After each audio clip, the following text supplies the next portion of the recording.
ನಮಸ್ಕಾರ ಸ್ನೇಹಿತರೆ. ರಾಜ್ಯದ ಪೋಷಕರಿಗೆ ಇದೀಗ ಒಂದು ಶಾಕಿಂಗ್ ಅಪ್ಡೇಟ್ ಇದೆ.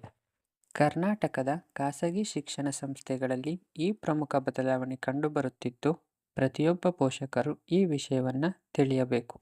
ಹಾಗಿದ್ದರೆ ಆ ಮಹತ್ವದ ವಿಚಾರ ಏನು ಎಂಬುದನ್ನು ಪೂರ್ಣವಾಗಿ ತಿಳಿಯಲು ಈ ವಿಡಿಯೋವನ್ನು ಕೊನೆವರೆಗೂ ನೋಡಿ.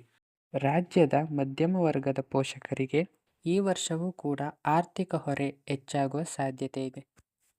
2026-27ರ ಶೈಕ್ಷಣಿಕ ವರ್ಷದ ಅಡ್ಮಿಷನ್ ಪ್ರಕ್ರಿಯೆಗಳು ಶುರುವಾಗುತ್ತಿರುವ ಈ ಹೊತ್ತಿನಲ್ಲಿ ಖಾಸಗಿ ಶಾಲೆಗಳು ಫೀಸ್ ಹೆಚ್ಚಳಕ್ಕೆ ಮುಂದಾಗಿವೆ. ರಾಜ್ಯದ ಖಾಸಗಿ ಶಾಲೆಗಳು ತಮ್ಮ ವಾರ್ಷಿಕ ಶುಲ್ಕದಲ್ಲಿ ಸುಮಾರು 10-15% ಏರಿಕೆ ಮಾಡಲು ತಯಾರಿ ನಡೆಸಿವೆ ಎಂಬ ಮಾಹಿತಿ ಇದೆ.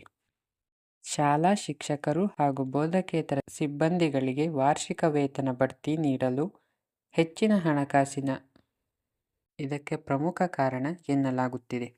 ಇದರ ಜೊತೆಗೆ ವಿದ್ಯುತ್ ದರ, ನೀರಿನ ಬಿಲ್ ಹಾಗೂ ಶಾಲಾ ಕಟ್ಟಡಗಳ ನಿರ್ವಹಣಾ ವೆಚ್ಚಗಳು ಪ್ರತಿ ವರ್ಷ ಏರುತ್ತಿವೆ.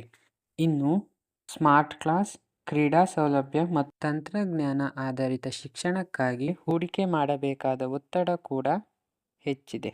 ಹಾಗೆ ಯಾವುದೇ ಶಾಲೆಯು ಶುಲ್ಕವನ್ನು ಹೆಚ್ಚಿಸುವ ಮುನ್ನ ಪೋಷಕರ ಸಭೆಯನ್ನು ನಡೆಸಿ ಅದಕ್ಕೆ ಸರಿಯಾದ ಕಾರಣಗಳನ್ನು ನೀಡಬೇಕು ಎಂಬ ಆದೇಶವಿದೆ.